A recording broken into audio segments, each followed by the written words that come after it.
You are looking at Julian's pronunciation guide, where we look at how to pronounce better some of the most mispronounced words in the world, like this other curious word. But how do you say what you're looking for today?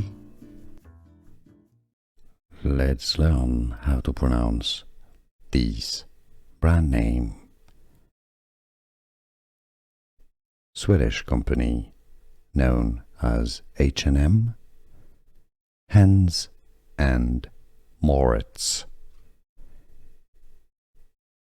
English pronunciation, how to pronounce Hennes and Mauritz. For more brand names pronunciation, skip to the end of the video. Stay tuned to the channel Hennes and Mauritz. Let's learn how to pronounce this brand name.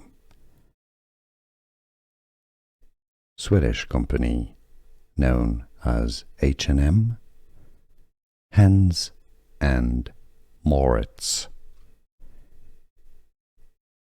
English pronunciation, how to pronounce Hennes and Mauritz. For more brand names pronunciation, skip to the end of the video. Stay tuned to the channel Hennes and Mauritz. Here are more videos on how to pronounce more confusing words and names too many mispronounced. Like this video if you found it useful. I appreciate your support. I'll see you soon and thanks for watching.